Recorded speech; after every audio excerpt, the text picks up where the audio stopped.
a 3.300, ¿no? 3.600. Eso es muy drástico, como lo vemos nosotros. Y fue lo que insistimos. Aquí está la compañera Silvia y los que me acompañaron. Y el compañero, el profesor, que es secretario de Bogotá. Es muy drástico. Y nosotros pensamos que en ese sentido, si no se puede cambiar, hay que buscar alternativas para que las personas puedan acceder a determinados servicios cuando esos 360 se termine de una manera diferente a la que está prevista hoy en la ley. Por tanto, ese tipo de medida debe tener una modificación en ese sentido. En ese tramo, en ese aspecto, debe tener una modificación. Pero eso es lo principal. Ahora, otro dato importante desde el punto de vista de los usuarios. El país hoy cuenta con 9,7 millones de habitantes según las cifras que dio la última vez la ONU. De las 9,7 millones de habitantes, por lo menos tenemos 8 millones de líneas. Eso desde el punto de vista de lo que mide la Organización Internacional de las Telecomunicaciones, es una buena penetración de la conexión en los países. La Organización Internacional de Telecomunicaciones mide la penetración de la comunicación vía red a través del número de líneas que tiene un país con respecto a la población total. Y Cuba, lo recuerdo porque estuve en esa reunión, Cuba en el año 2013-2014 era de los últimos países en penetración de Internet a nivel mundial, menos que Haití. Y en menos de 5 años, Cuba logró cambiar esa posición y pasó a ser uno de los primeros países de América Latina en cuanto a densidad de número de líneas contra población.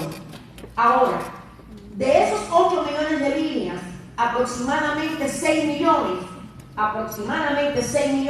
un poquitico más de 6 millones están conectadas a Internet. ¿Qué hizo ETEXA? ETEXA, bueno, los que son matemáticos lo saben, hizo grupos, clusterizaron, y los que son ingenieros también lo saben. Y los que son estadísticos. Hizo clúster. Y digo, hizo grupos, vale, ya. Hizo grupos estadísticos. Y de esos grupos, digo, de esos 6 millones y piquito de líneas con datos para Internet, ¿cómo se distribuyen los consumos? Eso es lo que va a explicar la presidenta Teresa. Me perdonen que yo asuma esta que quizás no me tocaba, ¿no? ¿Cómo están distribuidos los consumos? Un poquito más de la mitad de esos 6 millones de líneas consumen menos de 6 gigas. 53%, un poquitico más de la mitad. Consumen 6 gigas o menos. Por eso es que la parada estuvo ahí. Por eso es que el salto estuvo ahí. Y entonces después del 53%, el 47% que queda está dividido en otros grupos. Grupos que consumen de 6 a 10, grupos que consumen de 10 a 15 y grupos que consumen más de 15, que es los que consumen más de 15. Entonces, con esa relación, sencillamente se hizo una propuesta que tiene una lógica aritmética. Lo que pasa es que socialmente tiene un costo. Exactamente, tiene una lógica aritmética, pero socialmente tiene un costo. Eso es lo que Teresa nos ha explicado y es lo que se basó, como usted nos preguntaba, para poder hacer esta distribución de los precios y la cuota. ¿Qué es incorrecto? No, si es incorrecto, nosotros no estamos en contra de que nos digan que es incorrecto. Yo creo que no estamos en contra de que nos digan que la distribución es incorrecta. Yo soy de las que pienso firmemente que debemos tener un espacio ahí en esa pendiente que es demasiado pronunciada de 360 a 3.600. Eso nos queda clarísimo. Pero esta es la explicación que yo pienso que debió ser, a mi juicio, un poquito más pública, porque a mí me parece que el país tiene una formación tan alta que no había ningún problema en que le explicáramos esto en blanco y negro. Ningún problema. porque además no nos quita nada, nos da más transparencia, nos da más unidad, nos da más de todo, ¿no? Entonces esa es la idea que yo creo que mañana podemos tener esa aquí, pero no creo que pase mucho más de lo que estoy diciéndole, porque fue exactamente lo que los números que nos dieron a nosotros en la reunión con el primer secretario, fueron estos números que estamos dando ahora. Me alegro que me lo diga porque a mí se me olvidó decirlo al principio. Gracias. Gracias. Amalia.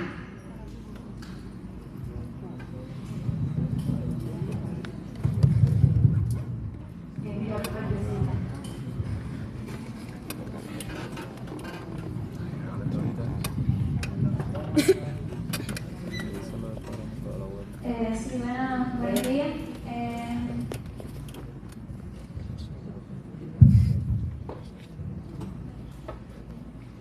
Mi nombre es Amalia, soy presidenta de la FEU de la Facultad de Filosofía, Historia, Sociología y Trabajo Social. Yo quiero primero agradecer el espacio. Yo creo que es muy importante tener estos espacios, con convocatoria abierta, si puede ser, pero bueno, entre la dirección y los diferentes factores de la Universidad de La Habana, yo creo que son espacios de diálogo que se deben potenciar. Y en este sentido, con respecto a explicar todo lo que ha venido pasando y los encuentros que se han tenido con las direcciones de DELSA, es como un reclamo inmediato, que bueno, y además de eso, la posición que ha tomado la Universidad de La Habana en buscar alternativas, ¿no?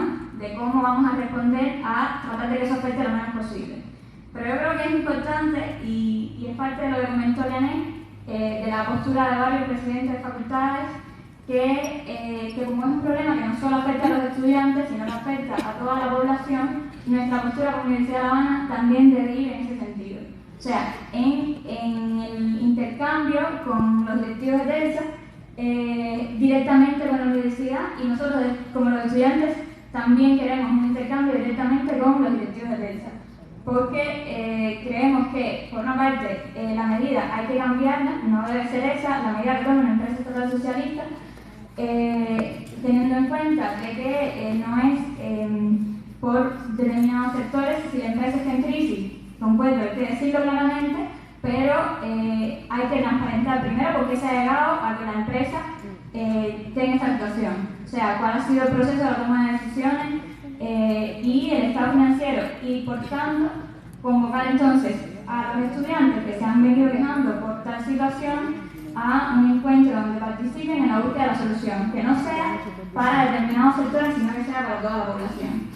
En ese sentido, yo quisiera recalcar, por tanto, la posición desde mi facultad, no quiero hablar en nombre de la universidad, desde mi facultad del diálogo, pero asimismo nosotros esperamos que la mesa redonda tenga una respuesta a estas inconformidades, y si no, hemos estado hablando al interno de la facultad de esperar ese diálogo desde, repito, una posición que es por la revolución, no tiene nada que ver con quizás comunicados que han salido por otros medios, pero desde una posición legítima de queja de estudiantes que hasta que no se dé una respuesta transparente con todos, queremos no venir a las clases hasta que ese diálogo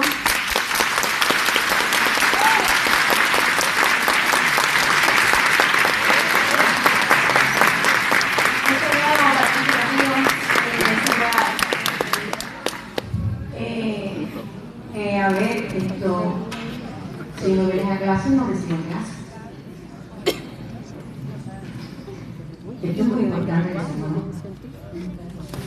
Porque además tiene un matiz de huelga. Trabajo social gratis. Y nosotros creemos que si hay una huelga, entonces sí es una revolución. Ojo, la manera en que se dice se interpreta, porque entonces tiene que ver con un asunto de chantaje. Si no me permiso, igual la palabra, no a todos le voy a dar la palabra. Miren, yo tengo aquí en la mano ahora mismo una información, antes de que usted lo dijera, antes de que Amalia lo dijera, tengo una información aquí que dice que el presidente de la FEU de Matemáticas está convocando a una manifestación. Yo estoy segura que eso es incierto, porque aquí está usted, aquí está sentado, y yo estoy segura que es incierto. Y no debemos para nada confundir un problema que ha surgido con una oportunidad de desestabilización de nuestro país y de nuestra universidad. Y tenemos que tener mucho cuidado con eso. Yo en todos los lugares he dicho, estaba Alejandro en este encuentro, cuando yo dije, la Universidad de La Habana es y seguirá siendo revolucionaria. Es y seguirá siendo revolucionaria.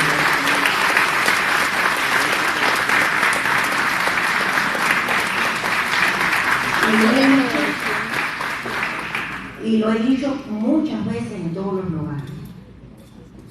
Nosotros no podemos hacerle juego, a quienes nos quieren ver en las calles o a quienes nos quieren ver en plantones, porque eso no es lo que caracteriza al estudiantado de la Universidad de La Habana: culto, inteligente, adecuado y que al mismo tiempo escucha.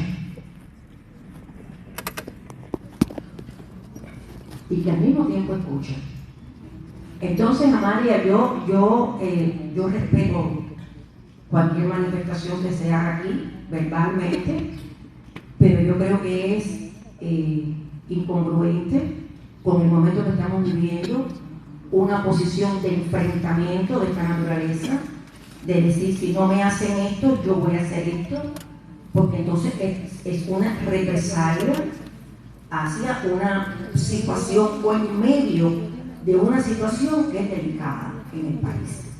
Estamos en un momento de situación delicada en el país. Y en eso la inteligencia debe primar. La unidad debe primar. Por eso cuando ustedes estaban allá afuera, y que si entran o no entran, nuestra posición fue entren. ¿Ustedes saben por qué entren? Porque ustedes son parte de esta universidad. Y porque tienen todo el derecho, absolutamente todo el derecho, de escuchar estas palabras que estoy diciendo. Pero yo creo que no es ni siquiera justo. Ni con tu compañero. Porque tus compañeros no han cesado ni un minuto, ni un segundo de representar al estudiantado de esta universidad. Ni un segundo. Ni con nosotros. ¿Dónde está Sofía? Usted puede ponerse de pie y decir todas las acciones que hemos hecho. Después yo quiero que Alejandro las diga también. Después si quieres. Pero ni un segundo hemos dejado de conversar, de transmitir. Entonces creo que no es correcto. Porque además nos parece que lo primero que pondríamos es una división en la Universidad de La Habana. Se genera una división que no es lo adecuado en momentos tan delicados del país, donde todos sabemos, absolutamente todos sabemos, que no lo van a interpretar los que verdaderamente interpretan todos los días a este país como algo noble. La raíz no es noble.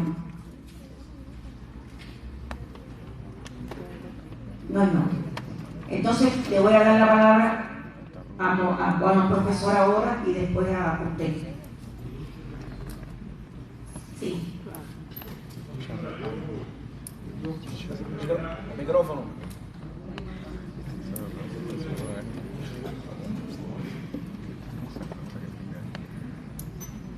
Yo creo que esto es un caso ejemplar de interacción y de diálogo para resolver problemas de todos. Y en el momento en el que se plantea una actitud que contraría los intereses de todos, estamos perdiendo nuestra principal fuerza, que es la unidad.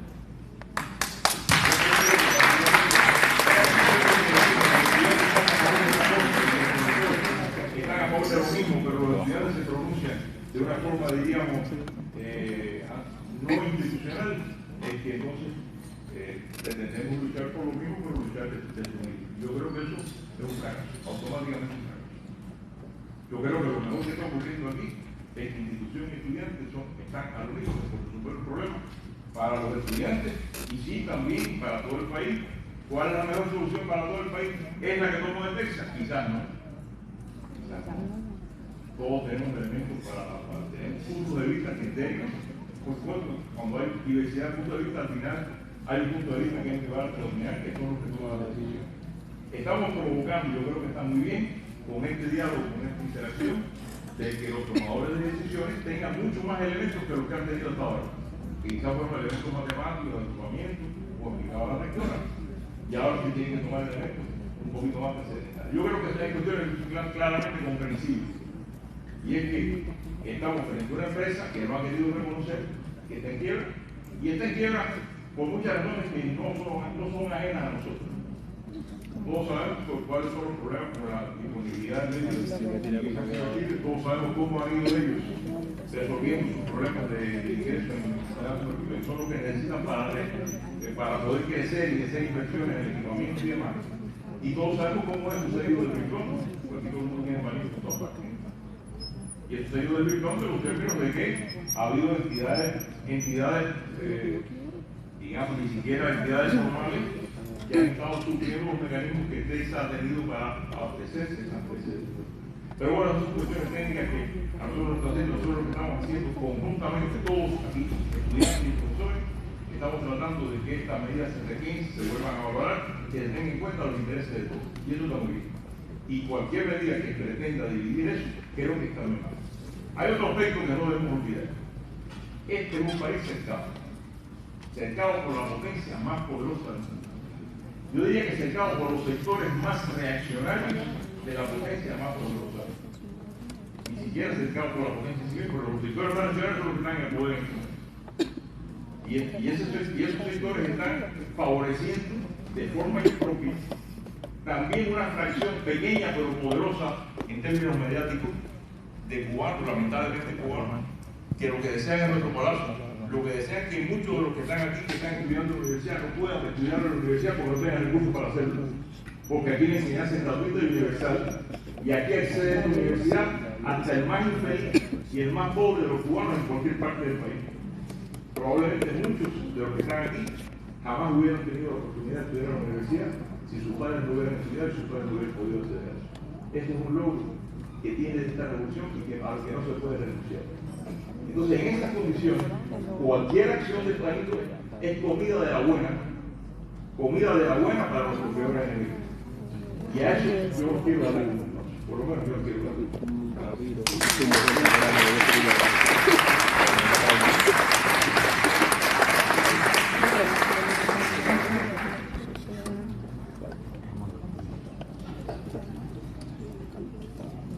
Hola, buenos días. Mi nombre es Aldo, soy estudiante de cuarto año de la Facultad de Matemáticas.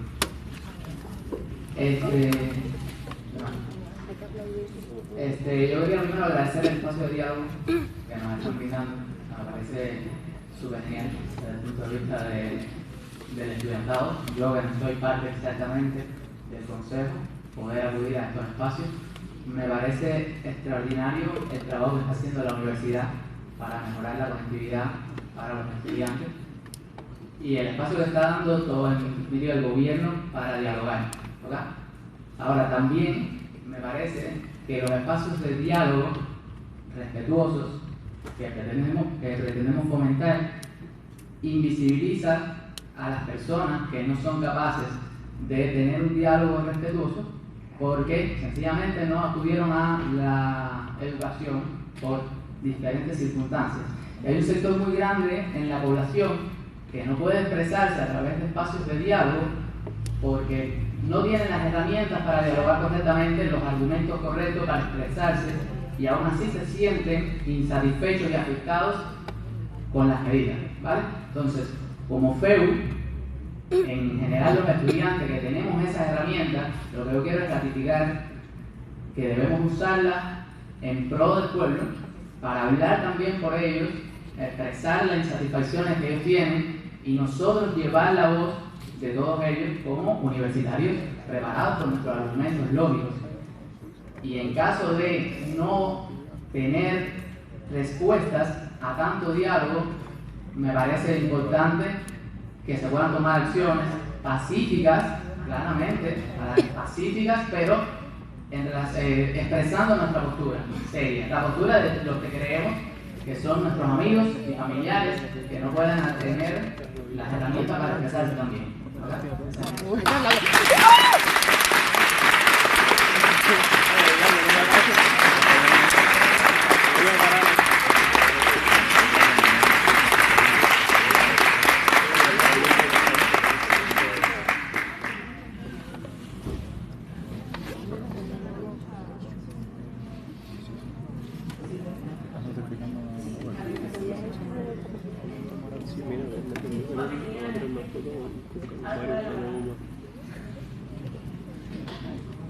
Bueno, buenos días. Mi nombre es Sebastián, soy presidente de la Comunidad Matemática y Computación. Y bueno, nada, luego planificar que estamos muy agradecidos con este espacio. Es una pena que haya llegado tanto que no por culpa de la universidad y que no estuve después, sino porque la medida se haya anunciado un viernes o un fin de semana, entonces ojalá hubiera sido un mayor, mejor realmente.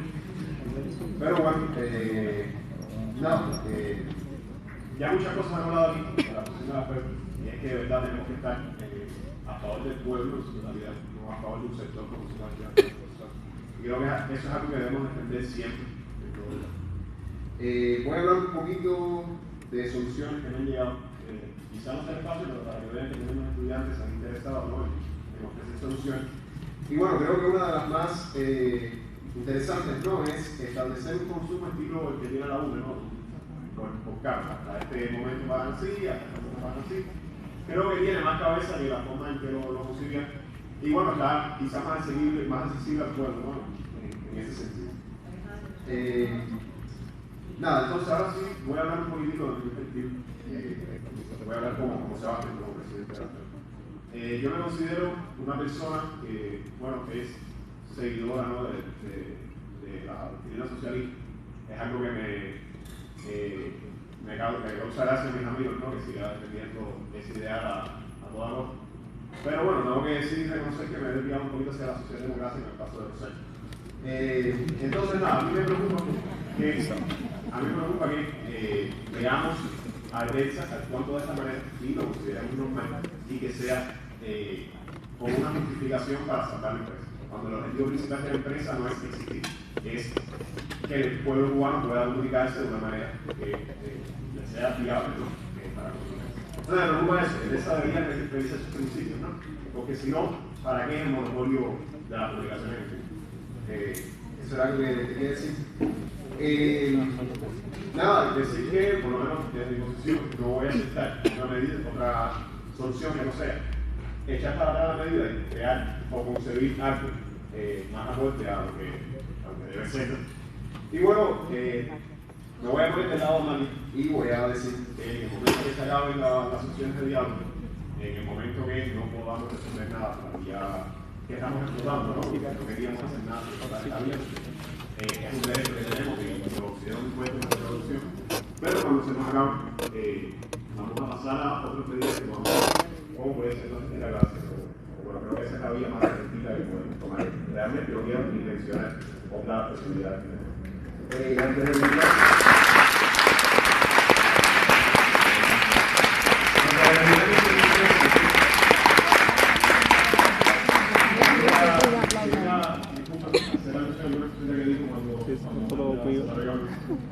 usted ya hablaba de oportunidades de desestabilización que podemos ofrecer a todos los individuos. Pero yo creo que esa oportunidad de desestabilización no la estamos proponiendo nosotros. La propuso de ISA en el momento en que propuso una medida sin contacto.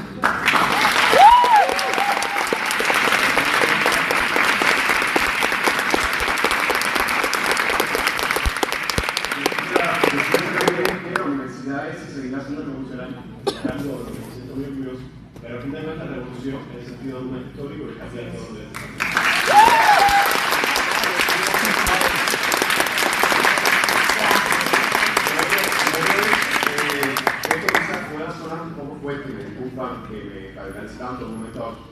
decía que no podemos hacer juegos, lo que nos quieren ver en las calles, en plataformas. No, desunidos.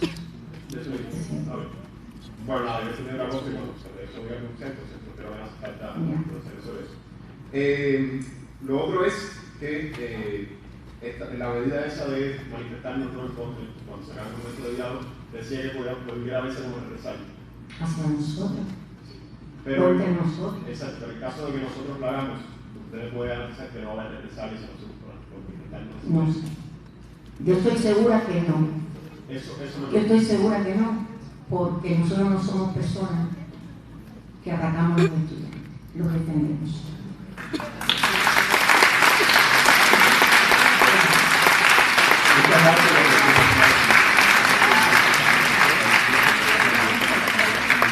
Entonces, le doy la palabra a Adriana. Y ya tengo que ir cerrando, me disculpan, te podemos tener más tiempo en otro momento, tengo una reunión en el Consejo de Ministros.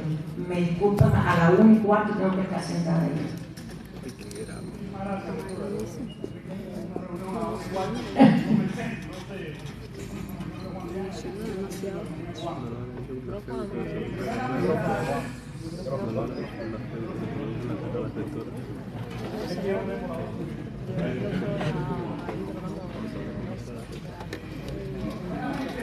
La dirección universitaria que facilite estos diálogos. Una lástima que no esté Trey acá, como eso había dicho.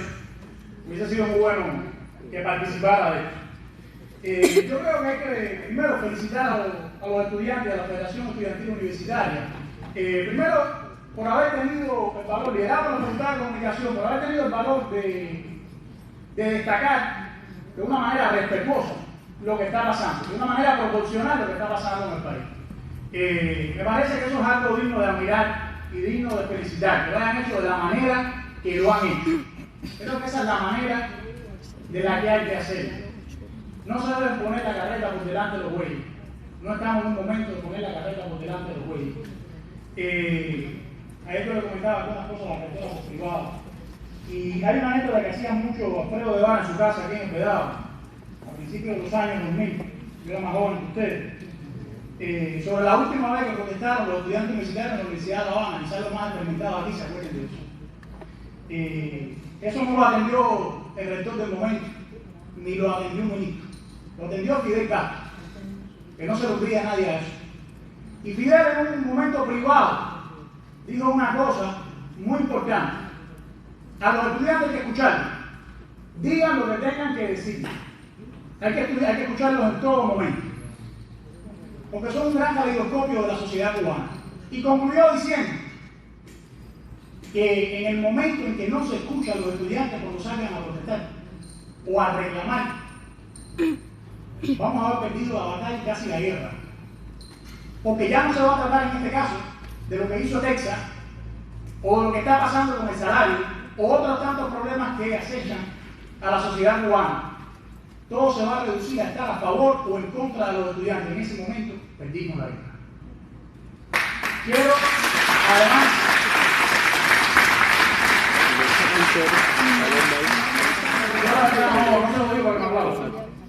quiero además felicitar también a la dirección universitaria, porque yo que me he pasado la vida en la Universidad de La Habana, de una manera o de otra, y conozco a todos los rectores que han sido rectores de la Universidad de La Habana, y la primera rectora mujer,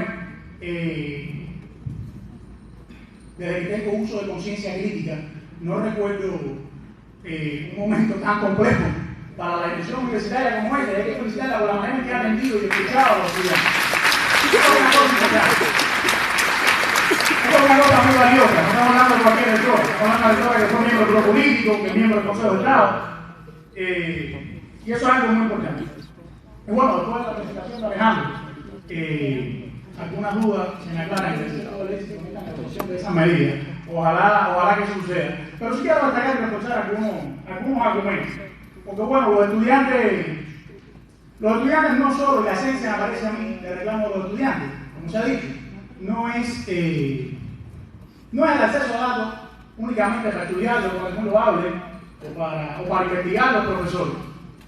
Porque los estudiantes, y desgraciadamente la comunidad universitaria, es una parte muy representativa de esos 6 millones de usuarios que son datos en Cuba, son hijos, son padres, son nietos, y los datos no se usan nada más para eso. Los datos en una sociedad que, por suerte, está bastante informatizada, a pesar de los pesares, se usan para muchas otras cosas. Entonces es muy legítimo ese reclamo. Y es muy legítimo además que lo hagan a través de la Federación Estudiantil Universitaria, es muy legítimo además que lo hagan en la Universidad de La Habana, porque ha sido la Universidad de La Habana durante muchos años el principal partido de protesta y reclamo de los estudiantes. Y ese tiene que seguir siendo. Y hasta ahora la dirección universitaria no ha dicho que no lo va a hacer. Alguien que desconozca eso, porque va a estar desconociendo más de 100 años de sacrificio y sangre que hay en esta universidad. Y no podemos equivocarnos. No obstante, también quiero mencionar algunas cosas, rectora, que a mí me parecen muy incongruentes. Y voy a empezar por un ejemplo clásico. Esto de no tener datos es terrible. Es una cosa terrible de verdad, ¿no? Yo tengo un teléfono corporativo, lo pongo a disposición de Alejandro, si eso le reduce 2 pesos en los próximos paquetes de resto de la población cubana. Hay que preguntarle a Teresa cuánto le cuesta financiar o cómo se financian todos los teléfonos corporativos del sector presupuestado en Cuba, no del empresarial. Una de las cosas que hay que preguntar. Pero hay un ejemplo muy interesante. Hace mucho tiempo estamos sufriendo de apagones. Y es verdad que no tener datos terrible, caballero. Pero no tener electricidad 6, 7, 8, 10, 12 horas, y no tener agua por no tener electricidad, y no tener gas muchas veces por no tener electricidad. Oye, eso es espantoso. Y en La Habana aquí estamos bailando con un pie, para que ustedes lo sepan. Hay que ir a la provincia a ver los apagones 22 horas seguidas. Entonces, todavía los estudiantes universitarios no han sacado un comunicado para estar a los apagones, ¿no? Amalia, no sé si es Amalia o a todos los demás, ¿no? Estamos esperando ese comunicado, hace falta también. Y por otras cosas, ¿no? Porque si vamos a protestar, vamos a protestar de verdad. No tanto. No confunda. No obstante eso, hay que comparar. Y es que la estrategia de comunicación de Teresa no ha sido buena, pero la de la UNE ha sido muy buena. Y los documentales, eso que no queremos ver en el televisor porque estamos con los datos en el teléfono, de esos trabajadores de Nuevita que se pasan 25 días sin ver a su familia trabajando en la termoeléctrica, nos ha transmitido a la población, a los estudiantes, la gravedad del asunto de la situación que tenemos en Cuba. Esos compañeros que están trabajando en esa termoeléctrica, compañeros, cuando regresan a su casa, que no viven en La Habana, regresan a 22 horas de apagón, para que todo el mundo lo entienda. Entonces, por eso lo importante de la producción es lo que hacemos. No obstante, a Teresa hay que preguntarle varias cosas. Teresa, la rectora decía, y Montero también, que Teresa es una empresa en quiebra. Bueno, yo quiero que me explique Teresa por qué es una empresa en quiebra. Eso es lo primero, porque lo que estamos diciendo en Cuba no se aplican paquetazos ni terapias de choque. Es muy difícil sobrevivir el choque de las terapias que estamos viviendo. Y yo lo voy a decir. Una empresa que hace 10 años facturó, para que todo el mundo lo sepa, porque es público, $700 millones por concepto de cargas internacionales. Oye, hay que explicarme bien porque estamos en quiebra. Que se ha reducido la recarga. Es correcto. ¿Que ha habido fraude? Me cuesta creerlo. Por lo tanto, uno tiene que decir, porque es una empresa estatal socialista. Y le tienen que dar explicación a la población. No es pararse y decir que de 360 a 3.660 es un poquito más. Porque un poquito más es salario medio en Cuba. No un poquito más. Entonces me tienen que dar la explicación, me tienen que mostrar los gráficos, me tienen que enseñar las cifras, porque si en enero, y esto es para esa universitaria, se me van a la Asamblea Nacional del Poder Popular y me dicen que el consumo medio es casi 10 gigas, bueno, porque no hay un paso intermedio. Ya proponía un muchachito este de matemáticas. Un paso intermedio, algo progresivo, una escala. ¿Por qué el límite inferior no son los 10 gigas? A ver. Segundo, cobrando más pesos cubanos que Teresa va a pagar lo que hace falta. ¿A qué mercado internacional está yendo Teresa con pesos cubanos a comprar dólares? Para que me lo explique la presidenta de Teresa. 3. ¿Dónde van esos poquitos ingresos en divisa que gana Teresa con las recargas internacionales, que ahora están muy disminuidas, que hay fraude? A mí me cuesta creerlo del fraude, compañeros, independientemente de que lo ha habido. Porque estamos hablando de la única empresa de telecomunicaciones de Cuba, un monopolio. Los monopolios no son malos del capitalismo, son malos porque son monopolios. El capitalismo, el socialismo y lo que venga después, para que todo el mundo me entienda. Como si hubo fraude de una vez y tienen todos los recursos para evitar ese fraude, va a seguir haciendo fraude. O es que a ustedes les gusta que les hagan fraude con la recarga. O es que hay alguien que dice, mira, ya me puse $25 de la EA, ponle dinerito a mi familia ahí. Oigan, explíquenmelo mejor, si es cierto, explíquenmelo mejor para entenderlo. Teresa, explíquenmelo mejor para entenderlo. Y lo otro, ¿a dónde va ese dinero? Porque por poquito que sean esas recargas, es un dinerito. Hay que entender cómo funciona la contabilidad de la empresa estatal. Cuando se paga el 70% de impuestos sobre la utilidad del rendimiento de la inversión estatal, que además es una medida absolutamente administrativa, sin fundamentación económica, cualquier economista político se lo puede decir, después de tantos años, 70%. En los últimos 15 años en Cuba hemos transitado el 50, el 60, el 70% administrativamente. Es muy difícil tener acceso a la divisa. Pero además, cuando no se garantiza la reproducción simple de esa empresa, con esas divisas internacionales y intentas financiar el componente importado, con asignación del Estado, de la cuenta única, es muy difícil garantizar la rentabilidad de esa empresa. Y lo que es más complejo aún, una empresa socialista no puede estar respaldada por el gobierno revolucionario de Cuba, traspasándole el costo empresarial a la población. Y eso es el punto de la cosa.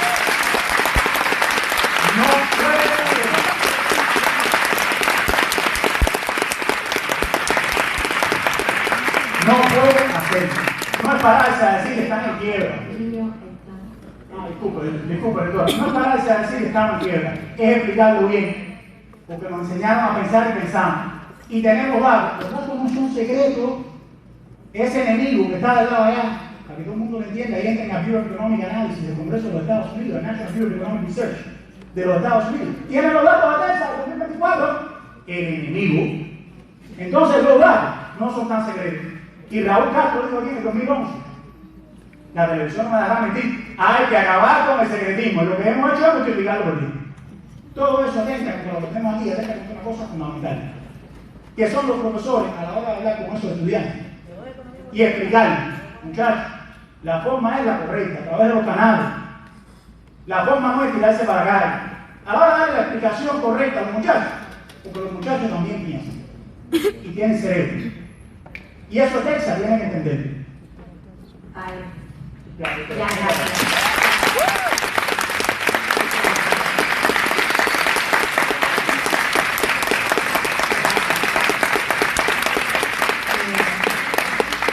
Hemos escuchado tranquilamente todas las intervenciones. Yo les ruego, si tenemos que vernos hoy en la tarde, nos seguimos viendo. No tengo el más mínimo problema, pero tengo un encuentro, tengo que estar a la 1:15 sentadita, se los dije, en el Consejo de Ministros. Tengo una reunión importante a la que no puedo faltar. Y eso irá a la que está pidiendo bravo. Entonces, yo les pido, por favor, lo que se ha transmitido aquí, como bien dijo Alejandro, empezó diciendo que no, pero al final dice que los datos son públicos, que no son secretos, por tanto pueden ser compartidos. Están en la mail, están en los libros, se pueden consultar. Entonces, yo les pido, por favor, nosotros podemos vernos tantas veces ustedes lo consideren en esta misma composición. No hay ningún problema en ello. Nos podemos seguir viendo. Y todo lo que nos han dicho lo vamos a seguir transmitiendo. Y hoy en el transcurso del día se informarán un grupo de decisiones y luego en la mesa redonda. Por tanto, mañana, si lo desean, nos volvemos a ver después de la mesa redonda, si ustedes lo consideran. ¿Correcto? Gracias y nos vemos.